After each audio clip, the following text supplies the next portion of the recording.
and welcome to ET Garage. Well, if anyone has been following my channel knows I got my cylinder heads back and I keep promising to make a video about them. So here they are, and let me move the camera around and we'll jump right into it. Okay, anybody who's been following my videos knows that 383 is down on power. If you didn't, check out the dyno video. I'll leave links at the end of this video. And that these are the original factory heads. 113 castings. For those who can't see it, I'll maybe include a picture or something. But anyway, I'll go over the history of the motor again. I'll go over the history of my C4 Corvette, which the motor's in. Okay, I bought it with a 163,000 miles on it, a basket case. Did all sorts of work to it. You can see I have a bunch of videos on it. One of the things I did at 189,000, I pulled the original motor and I made a 383 tune port. And it wasn't built as a super powerful 383. It was a mild 383, and it's like it would go into the high 12s on the rare occasion that I took it to the quarter-mile track, and I was very happy with it. But then I noticed it's starting to get down on power and stuff, and I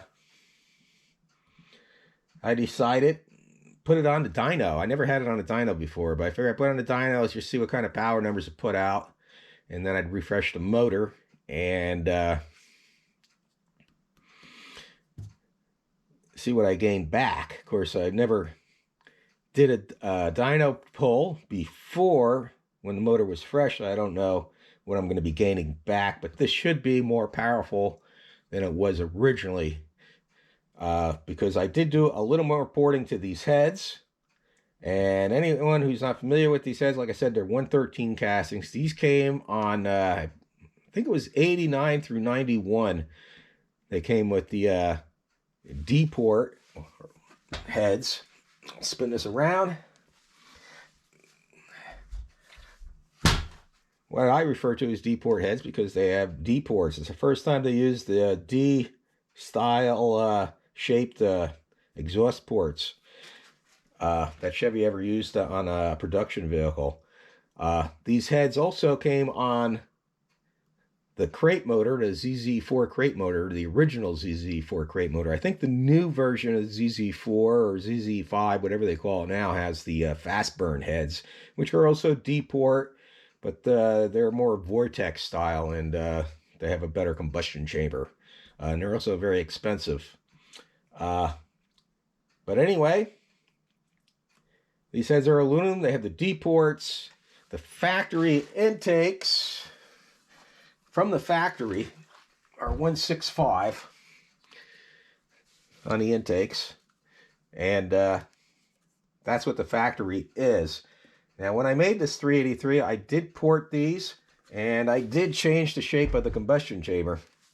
And open it up a little bit, keep my compression in check. Anyway, I put about 54,000 miles on it, and like I said, it was down on power.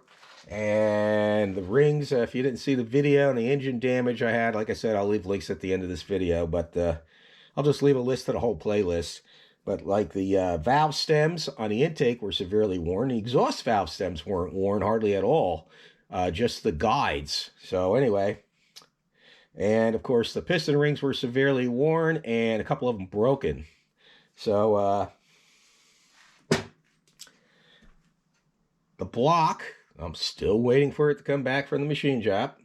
And the heads, I decided to take to another machine shop. I wish I took the block there. I would have had it back by now. And I probably would have been, I'm starting to debate whether that would be better off altogether. So we'll find out when I get the block back. But these heads here, since I had time waiting on the block, I went and ported them some more and did a little bit more work on the combustion chambers. I'm going to do some more now that it's back from the machine shop. I'm going to open them up a little bit more too. And then again, because I'm going up in bore from 4-inch 30,000 to 4-inch 40,000s. That in itself raises the compression. So that's the reason I am going to go. I also had these milled just a little bit. I just had them skim milled. That also just bumps the compression up a little bit. It'd probably be fine if I leave it. I think I'm just going to shape these a little more work on these combustion chambers. All the work I did on the combustion chambers, the intake porting, and the exhaust porting, I'm not a professional porter. I don't have a flow bench, so all I can do is go by what other people say. I watch like David Vizard videos. I have his book, and I watch Eric Weingardner. He does one of the main porting guys on YouTube, and I have several books on the subject. All I can do is go by that and like hot rod magazines, just like most of us, and port them out. But I did CC these. I did open these up to about 170 cc's from 165. This is for a tune port intake, so it doesn't make sense to go real big. From everything I've read and watched and learned, most of the improvement in flow is work done around the bowls. And I'm not going to take the heads back apart to do that. It's just with the spring compressor I have, it's a pain in the ass. I don't have a good spring compressor. But basically blended the seats and cleaned up the bowls and around the guide area and opened up the ports a little bit anyway. And I did change the shape of the combustion chambers and open them up. I'm going to do a little more work, I think, around the spark plugs here. But that's about it. I have no idea. I've never had these flow, so I don't know what they flow. I almost guarantee they flow better in stock. Either way, I am running tune port intake. And tune port intake, the lower base, I poured it and gasket match to match this. And it's actually been that way for a long time. I did a little more porting on that. And the plenum is ported. And I do run the ASM large tube runners. All that should be in my playlist that I leave at the link on the end here. The machine shop I took him to did replace all the intake valves with new ones. The exhaust didn't need replacement. All he had to do was clean them up and put new guides. I did put all new guides. He milled all the surfaces. He just skim milled this surface. The intake surface, he just barely skimmed. In fact, you can still see the gasket marks on there, which is good because you don't want to take a lot off of this. That'll change how your intake sits and seats, and then you got to have your intake. He also did the exhaust side. Let's see, get that around. And skimmed that surface real lightly. You can tell he just barely skimmed it.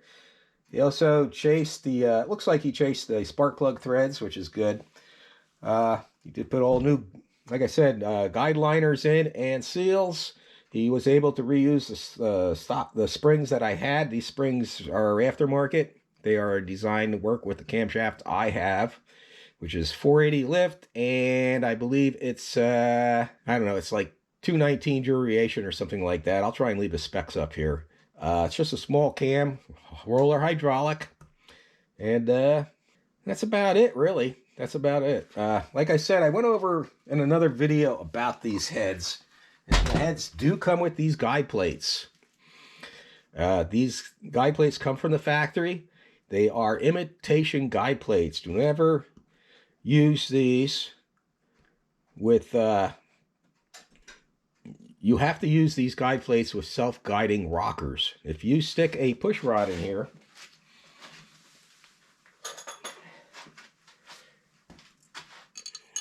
you can see all that slop in there. And these also aren't hardened. So if you have to run self-guiding rockers with these guide plates. These are not guide plates. These are assembly plates.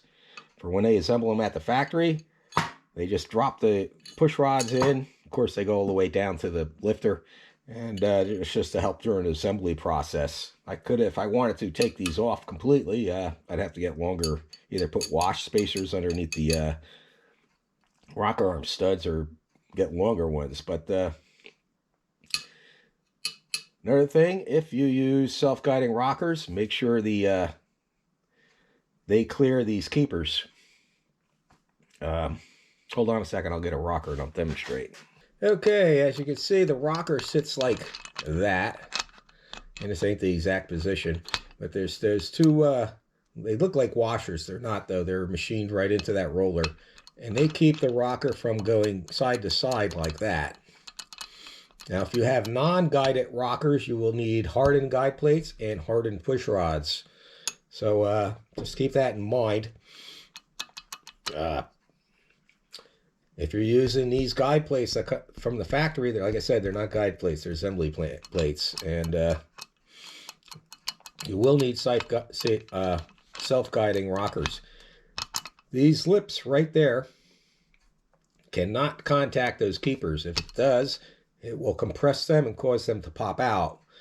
So that's why you have to be very careful with that. If your valve stem doesn't stick up high enough, you're going to have to go to non-guided rocker arms, hardened push rods, and hardened guide plates. So keep that in mind if you go if you use these heads or any factory heads with those what I call imitation guide plates. Alrighty, I hope this was informative. And one thing I gotta say is I was trying to do this on a real tight budget. This refresh. I wasn't even going to send the block to the machine shop. I was going to just hone it out, put new rings in it, and that was it. And I probably could have got away with that. There's no problem. I decided to spend the extra time, get it bored out. There was about a 3,000 taper in the cylinders and a little bit of a ridge at the top. I would have had to remove that ridge and honed it. And I didn't want, I don't know. I just didn't feel happy doing that. Like the heads too, I probably could have just bought new valves, stuck them in, and you know, maybe even tried doing my own guides, and invested in some tools and did that, and it just didn't seem worth it. Labor is really expensive here in the U.S., as everyone knows, so prices of everything is way up. My brother mentioned, why don't I get a crate engine? And anyone who's priced crate engines, they're going to be easy twice as much as what I put into this refresh. Easy.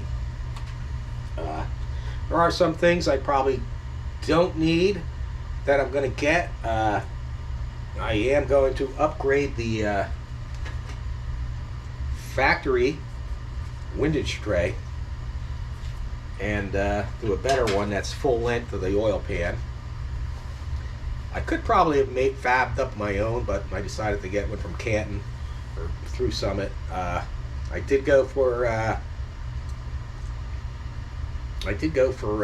better piston rings this time. I'll go into that when I do get the block back and get everything together. I did like my oil pump. Like I said, this build has about 54,000 miles on it. There's nothing wrong with that oil pump, but they're cheap.